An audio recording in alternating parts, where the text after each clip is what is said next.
प्रधानमंत्री नरेंद्र मोदी उत्तराखंड के शीतकालीन पर्यटन को नया आयाम देने के लिए उत्तरकाशी के हर्षिल और मुखवा पहुंचे।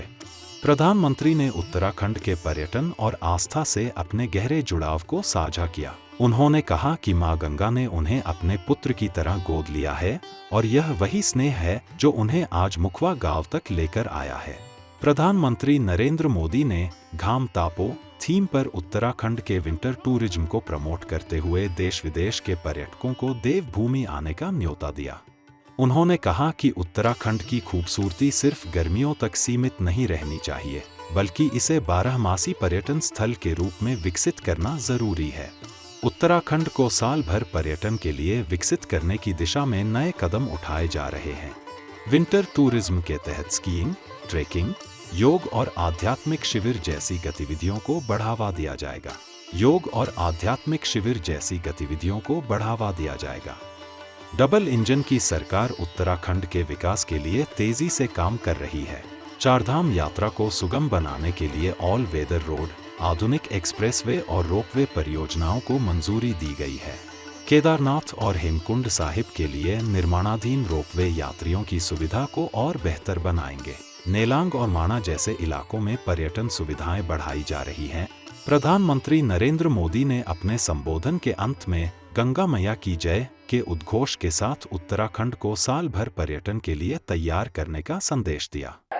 गंगा मैया की, उत्तराखंड का म्यारा प्यारा भाई बहनों, आप सभी तय मेरी सेवा सौली नमस्कार।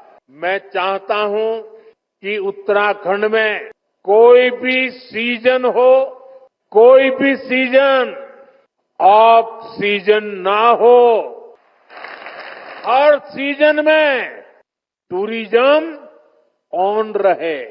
अब ऑफ नहीं, ऑन का जमाना।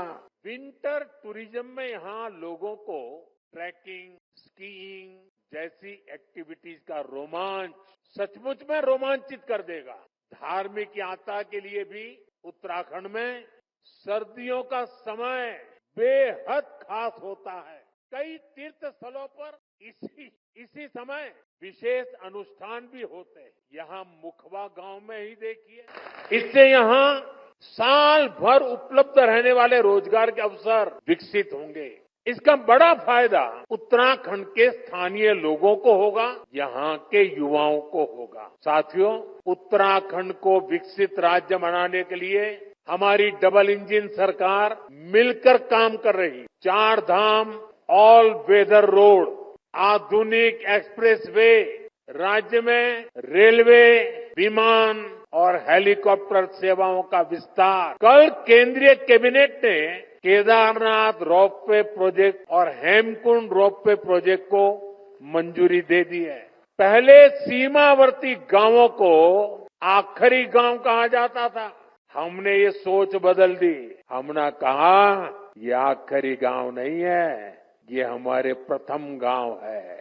विंटर सीजन के लिए स्पेशल वाइल्ड लाइफ सफारी का आकर्षण उत्तराखंड की विशेष पहचान बन सकता है। यानी हमें 360 डिग्री अप्रोच आगे बढ़ना होगा, हर स्तर पर काम करना होगा। साथियों, गंगा मैया की, गंगा मैया की, गंगा मैया की बहुत बहुत धन्यवाद।